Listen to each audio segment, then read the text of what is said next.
Bien, les compagnies parfaites, ça n'existe pas. C'est pas mal toujours 50 nuances de gris ou 50 nuances de vert.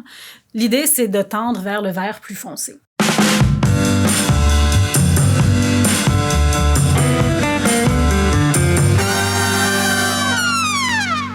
Investir, c'est quelque chose, mais investir dans des compagnies qui respectent vos valeurs, ça en est une autre. C'est pourquoi on reçoit aujourd'hui à l'émission Déborah Débat, qui est spécialiste en investissement responsable. Salut Déborah. Bonjour. Merci d'avoir accepté l'invitation. On est très content de t'avoir sur l'épisode. Et on va parler d'investissement responsable. On connaît l'investissement, on en a parlé dans un autre épisode avec Samuel. Mais là, c'est comme une autre branche de l'investissement responsable. J'aimerais que tu me donnes ta définition pour commencer. Ma définition de l'investissement responsable, Ouais. En fait, l'investissement responsable, c'est investir dans des entreprises qui sont non seulement solides financièrement, mais qui ont en plus des pratiques environnementales, sociales et de gouvernance robustes. Ce qui nous permet de croire qu'en fait, elles sont vraiment bien placées pour être résilientes, être à la fois flexibles et solides. Elles peuvent mieux survivre à des événements de marché comme ce qu'on a vu en début d'année, puis elles peuvent aussi saisir des opportunités qui émergent au fur et à mesure que l'économie se transforme. OK. Fait que, exemple, il y a des compagnies qui répondent à certains critères qui font en sorte que c'est des compagnies qui sont responsables. Oui, en fait, on ajoute une couche d'analyse de plus lorsqu'on prend nos décisions de placement. Donc, le gestionnaire de portefeuille qui, lui, va monter son portefeuille responsable, va non seulement, bien sûr, analyser les entreprises sur le plan de leur perspective de croissance, va regarder leur endettement, va regarder quels sont leurs profits, leurs pertes, etc. Mais en plus, on va creuser plus loin pour avoir un portrait vraiment global des entreprises en portefeuille. Donc, on veut comprendre quelles sont leurs pratiques environnementales, quel est leur impact sur l'environnement, mais aussi quel peut être l'impact de l'environnement sur leurs activités, comment sont leurs relations avec les communautés, avec leurs travailleurs, et aussi la gouvernance de l'entreprise, donc comment elle se gouverne elle-même. Et grâce à ça, on est convaincu qu'en ayant une meilleure information, un meilleur portrait de l'entreprise, on est en mesure de mieux comprendre comment elle fonctionne, comment elle se compare aux autres dans le même secteur, puis de miser en fait sur les meilleurs joueurs. Si on va du côté, parce que toi c'est ta job là, de justement faire ces analyses-là, certains critères, là, si on reste dans la base, ça peut ressembler à quoi? De faire en sorte qu'une compagnie est responsable, sur quels critères est-ce que tu vas te baser? Mais il y en a énormément des critères. Mais donne-nous des exemples, mettons, de quelle entreprise qui n'est pas responsable, par exemple. Je vais vous donner un exemple. Par exemple, si on prend une entreprise qui fabrique des vêtements et de l'équipement sportif. Ouais. Dans ce secteur-là, ce qui est important pour nous, parce qu'il y a des critères environnementaux, des critères sociaux, il y en a de très nombreux, mais ils ne sont pas tous nécessairement très importants pour toutes les entreprises ou tous les secteurs. On ne va pas évaluer une compagnie minière avec une banque en fonction des mêmes critères. Mm-hmm. Les impacts environnementaux sont complètement différents, les impacts sociaux sont différents, la gouvernance, voilà. Bon. Donc, cette entreprise qui fait du matériel sportif, on va regarder quoi? Probablement sa chaîne d'approvisionnement, ses fournisseurs qui sont situés à l'extérieur du pays, à des endroits où peut-être les droits des travailleurs ne sont pas nécessairement défendus avec la même énergie ou les mêmes lois que ce qu'on a la chance d'avoir ici. On va regarder les conditions de travail, on va regarder peut-être la toxicité des matériaux qu'elle utilise, on va s'intéresser peut-être au cycle de vie de ses produits.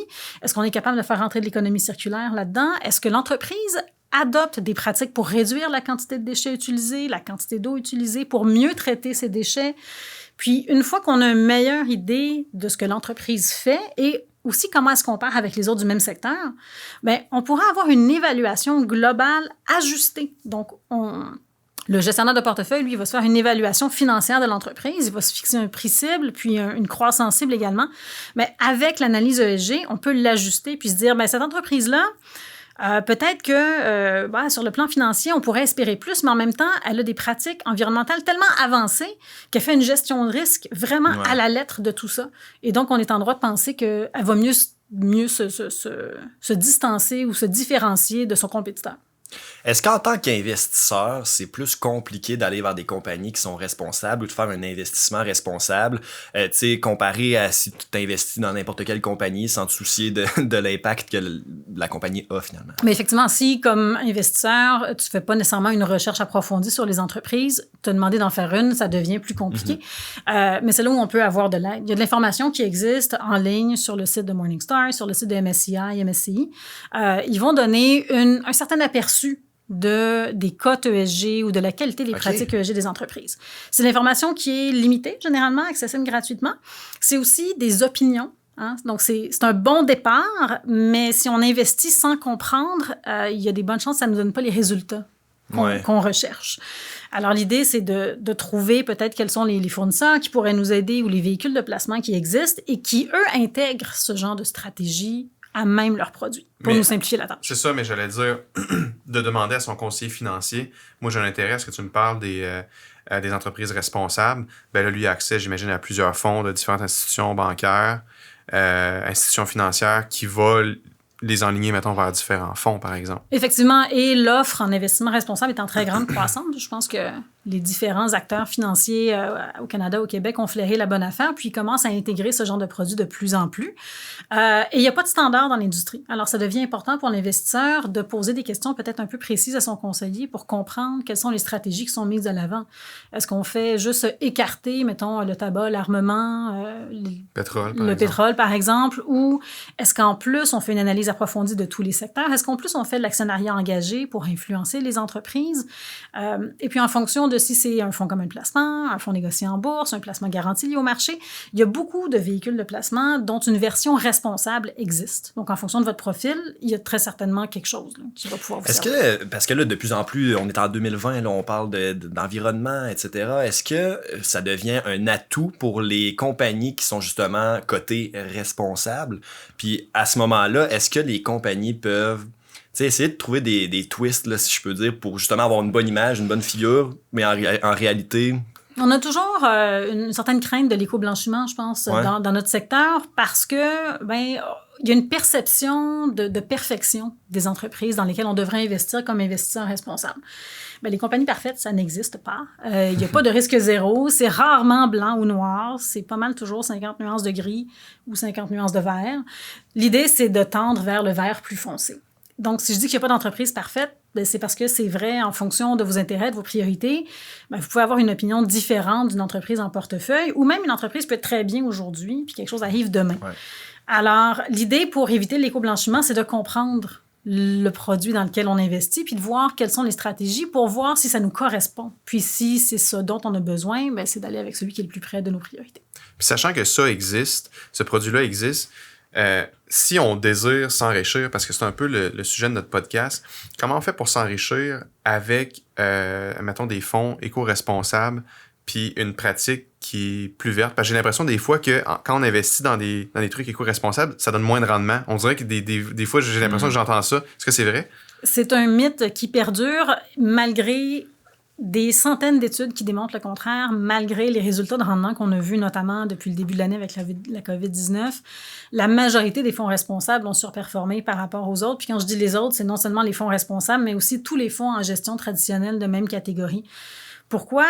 Parce que les entreprises qui ont de bonnes politiques environnementales et sociales, ce sont des entreprises qui investissent en elles-mêmes, des entreprises qui deviennent plus résilientes, aussi des entreprises qui ont une très forte gouvernance. Donc, on parle d'une très bonne équipe de gestion, de très bons directeurs, des gens qui sont talentueux et qui peuvent faire progresser les entreprises. Donc, il y a une agilité qui fait qu'ils peuvent saisir des opportunités plus vite que les autres, peut-être? Tout à fait. C'est aussi parfois des entreprises qui ont des éléments différenciateurs, qui ont peut-être saisi des tendances avant même qu'elles deviennent mainstream, des choses qui ont été accélérées en plus par la COVID-19. On peut penser à des entreprises qui travaillent pour trouver des vaccins à la COVID ou de la télémédecine, ou même des entreprises qui fabriquent des solutions, des produits nettoyants. Tout ça qui faisait partie de ces portefeuilles et dont la croissance a été accélérée. J'ai l'impression que ces entreprises-là ont comme un edge, entre guillemets, comme quoi c'est des super entreprises que quand tu investis dans ces entreprises-là, tu achètes un peu comme la top qualité, ce qui fait qu'on peut présager qu'ils vont performer mieux que les autres. Oui. C'est comme la créma dans le café. Ça se peut-tu?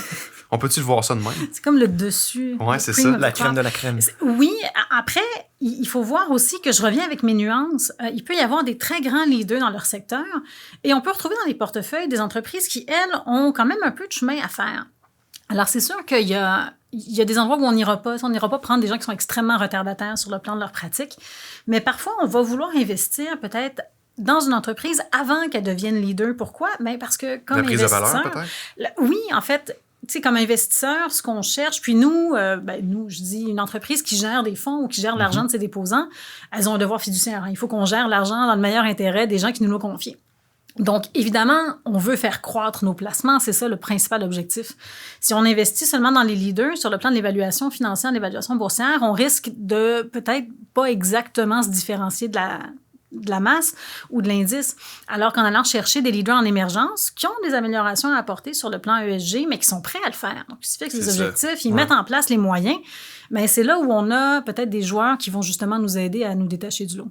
Ça me fait penser à, tu sais, des fois, on voit dans la perte de poids, tu sais, t'as des gens qui pèsent 300-400 livres puis qu'ils veulent se mettre à la perte de poids. Mais tu sais, je pense que le premier stade, c'est de reconnaître que, bon, OK, là, je m'en viens pas mal gros, faudrait que je perde du poids. Mais tu sais, t'en as d'autres aussi que c'est déjà des athlètes à la base puis ils veulent déjà se surpasser. Fait que quand tu parlais des entreprises qui sont, admettons, déjà à la base vraiment pas responsables, mais qui ont une conscience de dire « Hey, je veux juste m'améliorer un petit peu ». Ça, j'imagine que vous les regardez pareil parce que vous dites on a tout avantage à tous s'améliorer, dans le fond. On peut les regarder sans nécessairement y investir, mais ce qui est super intéressant, c'est que quand on est un gestionnaire de portefeuille d'importance, on vient chercher nos conseils, on vient nous poser des questions. Alors, les entreprises qui, elles, peuvent pas rentrer dans nos portefeuilles responsables parce que leurs pratiques sont pas à la hauteur, elles sont souvent intéressées à savoir pourquoi. Alors là, on peut les accompagner, même si on n'est pas nécessairement investi dedans. Il y a un discours qui est fait avec eux. Il y a un discours, un dialogue, un échange. Puis, en tant qu'investisseur, on est vraiment écouté. Puis même avant d'être investi, ils viennent chercher de l'information. Et ce qui est super intéressant, c'est qu'au moment où on sent qu'il y a vraiment une base solide puis une amélioration qui est déjà mise en place, un momentum, si on veut, on peut décider d'y investir sous condition. Donc, on attend à ce que l'entreprise s'engage, se fixe des objectifs ambitieux, mette en place tout ce qu'il faut pour y arriver. Et on a plein d'outils pour continuer à mettre de la pression. On peut faire du dialogue, on peut faire des propositions d'actionnaires. On a aussi notre droit de vote en tant qu'actionnaire qui est extrêmement intéressant pour mettre de la pression sur les entreprises pour qu'elles améliorent leurs pratiques ESG. Qu'elles soient leader émergent ou déjà leader, tout ça fait qu'on est capable d'avoir un impact super positif dans le marché. Est-ce que quand tu vas sur une plateforme, par exemple, là, parce que là, tu parles de critères qui font en sorte qu'une compagnie est responsable, tu sais, si on visualise ça, est-ce que, exemple, il y a des compagnies qui ont seulement un critère plus... T'es capable de le voir qu'il y a plusieurs critères, plus tu descends. Je sais pas très clair de la façon que... en fait, une façon assez simple de communiquer la qualité ESG d'une entreprise, si on veut, ce serait une cote ESG. Rappelle donc qu'est-ce que veut dire ESG? Ah oui, pardon, excellent point. Environnement, social, gouvernance. Donc, ESG, c'est l'ensemble des critères extra-financiers, donc hors bilan. Et il y a aussi une cote ESG. Donc ça, c'est fourni généralement par ce qu'on appelle des tierces parties ou des donneurs de données, de cotes. Et ça varie du triple A à vraiment pas très bon, de la même façon. Encore une fois, c'est une opinion. Puis si on regarde la corrélation entre les différents fournisseurs de données, elle n'est pas très élevée. On parle d'à peu près 0,3, alors que pour les cotes de crédit, c'est 0,9. Là, c'est beaucoup de jargon, mais tout ça pour dire que en fonction de l'importance qu'on donne à chacun des critères de chacun des secteurs, on peut avoir pour une même entreprise une cote triple A, tout comme une cote B, parce que on ne s'entend pas exactement. Tu les évalues aussi, là. Ça dépend comment on les évalue, ça dépend à quel point. Alors, l'information qui est donnée par les tierces parties, c'est important parce que c'est un très bon point de départ. Mais si je regarde le travail... Il faut les mettre ensemble et analyser comment ils ont donné leur avis là-dessus. Et très souvent, les gestionnaires de portefeuille vont avoir leur propre processus aussi de contre-vérification, d'analyse de l'information. Ils vont même souvent d'abord discuter avec les entreprises, mais aussi visiter les opérations, les bureaux pour comprendre vraiment ce qui se passe sur place et comparer ce qu'on voit sur papier. Parce qu'on se fie beaucoup sur l'information qui nous est offerte par l'entreprise, mais il faut qu'on ait accès à l'information de visu pour pouvoir confirmer que tout ça nous satisfait puis qu'on est confiant. Puis Déborah, admettons que, tu sais, moi j'ai de l'argent à investir. Admettons j'ai 2000 $ à investir, puis bon là j'ai regardé un fonds, par exemple un fonds indiciel ou bien un fonds en haute technologie, puis je regarde, je me fais vendre, je me fais dire que les rendements vont être supérieurs dans un fonds, admettons, qui ne respecte pas les critères ESG par exemple. Puis là, je me fais parler d'un fonds ESG. Tu sais, là, il y a un peu l'appât du gain qui va parler, mais c'est où est-ce que nos valeurs vont un peu croiser les profits, là, tu sais. Puis est-ce que toi, dans ton travail, tu vois que les gens vont comme préférer un bon fonds avec un bon indice ESG par rapport au rendement et au profit que tu peux faire? Vois-tu que les gens sautent la clôture vers l'autre bord? Il y a deux choses dans la question. On est habitué de comparer des véhicules de placement en fonction de leur risque et du rendement à la clé. En investissement responsable, vu qu'on est dans le domaine de l'investissement, mais on va souvent nous comparer sous ces deux mêmes axes-là. Mais on a l'axe de l'impact qui est complètement ignoré dans l'investissement Mais traditionnel. Qui est un nouvel axe. Qui est un nouvel axe. Qui n'était pas parlé il y a 15, 20 ans, 30 ans que ça. Exactement, mais qu'on est en mesure maintenant de chiffrer, de mesurer, de publier et qui devient super intéressant. Après... petite question, quand tu dis l'axe de l'impact, qu'est-ce que tu veux dire? Ce que je veux dire, c'est que c'est comme un rendement additionnel. Okay, tu as ton rendement dans ton portefeuille. C'est une comparaison additionnelle. Oui, c'est une comparaison additionnelle, mais en fait, c'est même un rendement additionnel au sens où tu as ton rendement dans ton portefeuille, mais en plus, peut-être que tu investis dans une entreprise qui permet l'accès à l'éducation, qui permet de retirer des gaz à effet de serre, qui permet de produire de l'énergie propre, de traiter de l'eau, etc. Donc, tu as toute une mesure d'impact positif sur le marché et sur l'environnement, les communautés, que tu n'aurais pas avec ton investissement traditionnel. C'est du bon capitalisme. C'est du bon capitalisme. Tu sais, c'est bon pour toi, bon pour moi, bon pour tout le monde. Ouais. L'idée, là, c'est... Il y a une affaire qu'il faut dire d'emblée, c'est que quand on met 1 pièce dans une action, on contribue à l'impact de cette entreprise-là, parce que c'est du... Là, je fais une mauvaise analogie, mais je vais la dire pareil. C'est du gaz qu'on met dans leur véhicule. Ça lui permet d'aller à une destination, puis en allant à cette destination-là, ils ont des choix à faire. Des fois, c'est pas toujours des bons choix. Fait qu'aujourd'hui, de prendre conscience où notre argent va, puis comment elle est investie, c'est une dimension que peut-être qui est un peu moins parlée avant, mais qu'aujourd'hui, on a des chiffres, on a des données qui nous permettent de voir beaucoup plus clair là-dedans. Tout à fait. Puis je dirais même plus loin, je pense que la dichotomie rendement responsable. Excuse-moi, je pense que j'allais c'est te un faux choix. demander. En fait, c'est une différence entre deux choses qui dit que c'est comme deux chemins séparés, une opposition. C'est une opposition entre deux choses. Okay.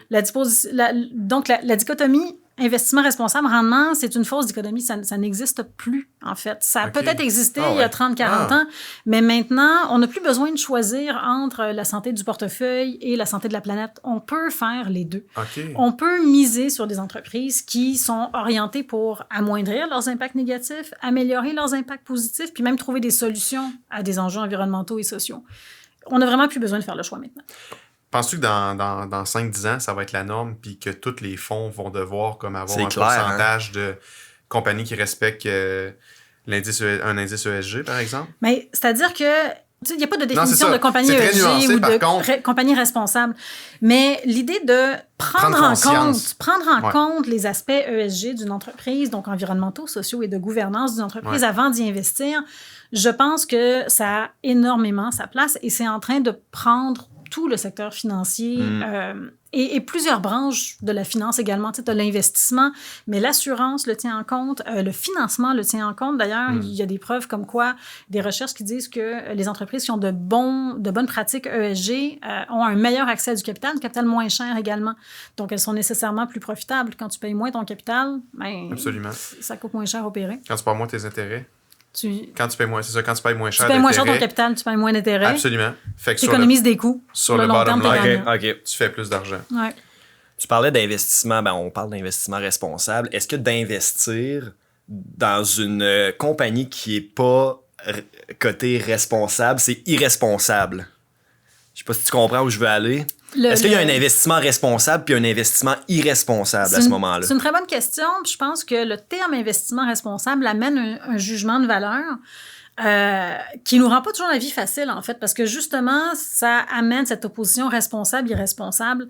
Je pense qu'on va peut-être tendre vers l'investissement durable. Donc, un investissement qui veut que ta vision à long terme et la manière dont tu analyses les entreprises va te permettre d'être gagnant justement à long terme. Puis, tu sais, des fois, je regarde des entreprises, puis je regarde leurs beaux programmes qui sortent, par exemple, tu sais, admettons Coke, puis les ours polaires dans le Nord, puis tout ça. Puis, en même temps, je regarde, mettons, dans les pays défavorisés où, tu sais, le Coke est très populaire, puis tu sais, il y a des bouteilles de plastique partout, puis dans les océans, puis tout ça. Puis je me dis, c'est-tu de la fausse publicité pour beaucoup d'entreprises? C'est-tu juste une manière de dire, là, il faut que je sois attrayant au point de vue des investisseurs, mais en réalité, on s'entend-tu que c'est une goutte dans l'océan, les efforts que je mets, là? On est conscient qu'il y a énormément d'enjeux auxquels sont confrontées les entreprises. L'idée derrière l'investissement responsable, c'est de trouver celles qui sont le mieux en mesure de gérer les risques et de peut-être aller un peu plus loin puis de saisir les opportunités. Si je regarde Coke, il y a de la misère parce que leurs bouteilles de plastique sont dans l'océan. Après, il faut comprendre pourquoi. une fois que la personne elle a acheté sa bouteille de Coke, qu'est-ce qu'elle fait avec? Où est-ce qu'elle la met? Est-ce qu'elle a accès à une poubelle ou un sac de recyclage? Ou est-ce qu'elle n'y a pas accès? Ça touche à l'éducation, ça touche à côté sanitaire des villages. Puis je veux dire, on parle de Coke. Je pense que Coke a investi en Afrique du Sud, je pense, dans les années 2005 à 2010. Puis là, il faudrait vérifier les années, mais ils ont justement investi dans des campagnes de communication pour enjoindre les consommateurs à bien utiliser leur bouteille, puis ensuite à la mettre à un endroit approprié. Puis ils ont réduit la quantité de déchets d'à peu près 27 %, je pense. Là, les chiffres, faudrait les vérifier, mais il y a quelque chose à faire avec ça. Puis là, un autre exemple, ce que Coke est capable de faire avec son système de distribution, il y a un système de distribution qui est absolument phénoménal, parce que tout le monde boit du Coke à peu près partout dans le monde. Mm-hmm. Et ils vont se rendre dans des villages parfois extrêmement reculés, notamment dans les pays en voie de développement, pour aller livrer leurs produits. Et ce qu'ils ont fait, c'est qu'ils se sont mis en accord avec les compagnies, pas les compagnies, mais les gouvernements municipaux, les gouvernements locaux et les entreprises qui donnent accès à la santé pour aller livrer des vaccins, notamment parce qu'ils ont besoin de livraisons réfrigérées jusque dans des coins reculés. Donc, on profite du réseau de distribution et de leur chaîne logistique pour, en plus, faire du bien. Alors, c'est sûr qu'ils font du millage sur leur réputation, mais il faut quand même regarder l'acte qu'ils ont fait de manière indépendante. Ils l'ont quand même fait. Ouais, c'est ça. Exactement. Puis ça me fait penser, c'est drôle qu'on parle de ça parce qu'en fin de semaine, j'avais une discussion avec mes amis. Il y a une compagnie que, tu sais, je veux pas la nommer, mais exemple, ils proposent, hey, t'achètes ça, on plante un arbre. On plante 5 arbres. Mais tu sais, je me disais, mais tu sais, ton arbre au bout de la ligne, là, il sert pas tant à grand-chose parce que bon, il y a les toutes les causes, tout ce qui fait en sorte que c'est pas bon pour l'environnement. Mais quand on prend du recul, tu sais, au moins ils le font. Puis je suis certain qu'il y a d'autres points positifs qui... c'est quand même louable. Ben là, c'est du marketing vert, dans le fond. Mais moi, je pense que la question qu'il faut plus poser, c'est l'intention réelle derrière tous les efforts qui sont mis. Parce que, tu sais, par exemple, Coke, moi, je les connais pas énormément, tu sais. Mais c'est sûr que si ça venait d'eux autres qui ont été avenants pour proposer la distribution de vaccins dans un convoi réfrigéré, c'est très hot. Par contre, s'ils se sont fait talonner pour dire « Hey là, on a vraiment besoin de ça, faut que tu nous aides. » Puis ils disent « Ben parfait, on va t'aider, mais ça va te coûter 4 milliards. » Ben là, ça serait un peu, tu sais, un peu plus poche. Mais y a-t-il une manière de mesurer le réel, peut-être, pas les réelles intentions, mais les valeurs véhiculées versus les valeurs qu'on voit concrètement dans leurs actions? Parce que je vais juste terminer parce que admettons qu'ils mettent un plan, ils déploient un plan vert, par exemple, puis bon, on voit que ils veulent aller vers là. Mais à quel point c'est pas pour aller chercher, mettons, du capital moins cher parce qu'ils se conforment à une norme versus des valeurs intrinsèques de la compagnie? Ça va toujours être les deux, puis je pense pas qu'il y ait d'enjeu à ce que ce soit pour améliorer l'accès à du capital, par exemple. Une entreprise, elle est là pour mettre en service son produit, sa solution. Elle est là pour offrir une certaine prise de valeur à ses actionnaires, à ses propriétaires. Donc, il y a là une mission, si on veut, à résoudre ou en tout cas à atteindre. Il n'y a pas de raison pour laquelle cette mission-là ne devrait pas être accompagnée à la fois de profits et de bienfaits collatéraux. Ouais. L'idée, c'est que l'entreprise... elle n'évolue pas dans une bulle, hein. On est comme dans un écosystème, donc on partage tout un tas de choses avec des parties prenantes, des ressources, de l'environnement, etc. Puis, si on réussit à le gérer de manière harmonieuse, il y a fort à parier que ça va finir par nous profiter de manière financière pour nous et pour les actionnaires que nous sommes. Et c'est positif parce que dans la mesure où on trouve des entreprises qui sont capables justement d'améliorer leur effet positif, bien, si on réussit... Dans le fond, l'idée, c'est quand tu réussis à résoudre un problème, puis qu'en plus tu le résous de manière responsable, de manière durable et de manière profitable, mais tu es résolument tourné vers l'avenir. Tu es gagnant. Parce que tu réussis à tout faire ça, puis en plus, quand tu es profitable, qu'est-ce que ça fait? Bien, tu peux réinvestir dans ta société, tu peux grandir, et donc tu peux améliorer ton impact positif aussi autour de toi. Donc, l'idée, c'est de vraiment aligner, en anglais, on dit « purpose and profit », donc la mission et le profit. Et dans le fond, c'est une très bonne façon pour des entreprises d'améliorer leur réputation, c'est sûr, mais de saisir certaines opportunités aussi. Je pense à une compagnie... je peux nommer des compagnies, mais une compagnie comme Unilever, par exemple. Une compagnie qui est Unilever met en marché énormément de produits d'hygiène personnelle, donc du savon, des shampoings, etc. Mais pour utiliser du savon, de quoi tu as besoin? Tu as besoin d'eau, puis tu as besoin de comprendre que le savon, c'est bon pour toi. Fait que ce qu'ils ont fait, eux, pour étendre leur base de clients, parce qu'on s'entend que c'est ce qu'ils veulent, hein, ils veulent étendre leur base de clients, mais ils ont fait de l'éducation à l'hygiène dans les écoles, notamment dans les pays en voie de développement, où ils cherchent de nouveaux clients. Et ils ont également investi dans l'infrastructure reliée à l'eau pour qu'on puisse avoir accès à de l'eau courante pour pouvoir se laver les mains. Donc, nécessairement, ça leur profite au bout du compte. Mais ils ont trouvé des moyens de le faire pour aider toutes les parties prenantes. Tout le monde est gagnant au bout de la ligne. Exactement. Tout le monde est gagnant. Mais ça, c'est ça. Des fois, on entend des jugements peut-être pas trop réfléchis de dire « Ah, eux autres, ils font ça, mettons, pour un capital de sympathie ou ils font ça pour ça. » Mais c'est vrai que si ça répond à tous les critères, le client est gagnant, l'environnement est gagnant, il y a des profits, on dirait qu'on s'en fout de savoir si c'était bien, c'était bien pensé ou non. Si tout le monde est gagnant, tout le monde est gagnant à la fin de la journée. Là. L'idée, c'est vraiment de juger l'acte pour la qualité de l'acte lui-même, pas nécessairement ce qu'il y a derrière. Souvent, ça va partir de bonnes intentions, puis idéalement, ça continue comme ça. Là. Non, c'est ça. Est-ce que tu penses que... parce que là, je t'entends parler, il n'y a pas l'air d'avoir trop de points négatifs d'investir dans des compagnies qui sont responsables. Est-ce que tu penses que c'est parce que c'est pas encore assez populaire ou assez trendy c'est découvert, peut-être. Exact, qu'il y a pas plus de gens qui investissent dans des compagnies responsables? C'est pas très connu, en fait. Les dernières recherches auxquelles on a accès montrent que c'est à peu près une moitié des investisseurs, donc un Canadien sur deux à peu près, qui n'a jamais vraiment entendu le terme investissement responsable ou qui pourrait le définir. Et on sait que beaucoup d'investisseurs se fient sur leurs conseillers pour leur donner de l'information sur l'investissement. L'investissement, c'est quelque chose souvent qu'on se fait vendre, pas quelque chose qu'on achète. Et donc, on ne peut pas savoir qu'on a besoin de ce qu'on ne connaît pas. Alors, même si une très grande majorité des investisseurs sont super intéressés par ce type d'investissement, bien, ils ne vont pas nécessairement poser la question directement à leur conseiller. Et bien, leur conseiller... vont pas leur conseiller. Ils pourraient leur conseiller, mais parfois, on ne veut pas changer un statu quo qui fonctionne. Et donc, on continue avec la recette qu'on a. Mais nous, ce qu'on voit, c'est qu'un conseiller qui parle d'investissement responsable... voit sa perception positive augmenter, puis il va pouvoir aussi agrandir sa base de clientèle parce qu'il va pouvoir aller rejoindre des clients qui, eux, sont touchés par ce genre de priorité, ce genre d'intérêts qui sont partagés par les entreprises dans lesquelles on investit. Mais oui, puis c'est niaiseux à dire, mais tu sais, juste le fait qu'on en parle aujourd'hui au podcast, ben ça contribue à justement que l'investissement responsable se fasse connaître, puis c'est tout en notre honneur. Ah, vraiment. Mais tu sais, des fois, on voit des... je pense que c'est un bon produit, de tout ce qu'on a dit, il n'y a rien de négatif à ça, mais...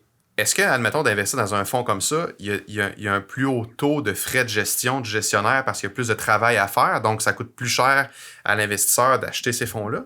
Non. C'est une excellente question, mais non, ça ne coûte pas plus cher parce que, oui, il y a un travail additionnel à faire et c'est considérable, la quantité de ressources et d'heures qui est mise pour faire la recherche, l'analyse, l'intégration de tout ça. Mais reste que sur l'ensemble des porteurs de parts d'un fonds commun de placement, par exemple, ou même d'un FNB, ça se dilue et le frais de gestion est généralement comparable à tout ce qu'on voit pour une même classe d'actifs. Donc, pour un même fonds d'action canadienne, le frais va être le même que le fonds soit responsable ou pas. On serait donc fou de s'en passer. Donc, qu'est-ce qu'on fait à être ici et pas être en train d'en acheter actuellement? C'est ça. C'est la question que moi, je me pose tout le temps. Ça m'empêche de dormir. Non, mais c'est vraiment intéressant parce que moi, j'aime beaucoup l'aspect qu'on rentre, on dirait, dans une nouvelle ère où il y a pas juste l'argent qu'on fait, il n'y a pas juste le retour sur l'investissement, mais le retour sur l'environnement, puis le retour sur les générations futures. Fait que, tu sais, c'est vraiment de penser aux autres, c'est de penser au prochain, c'est d'investir dans un impact futur positif. Fait que c'est le fun à démocratiser, puis on dirait j'aime ça être dans cette nouvelle ère-là, parce qu'on dirait que le capitalisme va avoir peut-être une meilleure presse, sachant que ce produit-là existe. Mais je pense qu'en investissant de manière responsable, on lance un signal quand même assez fort au marché sur le type d'impact négatif qu'on veut éviter, puis le type d'impact positif qu'on veut rechercher. Et en tant qu'investisseur, on a une voix qui est écoutée par les entreprises dans lesquelles on investit. Puis grâce à ça, on peut transformer le système de l'intérieur, vraiment plus que si on était dehors puis qu'on les regardait aller. Alors de cette façon-là, et à travers la finance responsable, je pense qu'on peut réellement transformer tout ça, puis rendre nos sociétés, nos économies un peu plus durables, plus en accord avec les capacités de la planète, de nous fournir des ressources, d'absorber nos déchets, puis de faire grandir nos communautés. On est les Hunger Games de l'investissement pour le rendre responsable. Je suis pas sûre que je mettrais les Hunger Games. Il y a du monde qui meurt. Hein, non, c'est vrai. Mauvaise comparaison. C'est vraiment pas bon. Merci beaucoup, Déborah et Débat. Puis, c'est encore une fois très pertinent. Je suis très content qu'on justement... Il y ait un podcast qui parle de ça, c'est tellement de manière important, très concrète aussi. Très concret. Puis, Ouais. tu sais, moi puis Sam, on est des gens qui, je pense, ont une conscience environnementale, tu sais, qui est présente. Puis de le présenter comme ça aux gens, il n'y a pas une meilleure façon de le faire. Donc, je te remercie énormément. Merci à la maison et j'espère que vous avez apprécié. Puis on se dit à la prochaine pour un autre podcast. Ciao!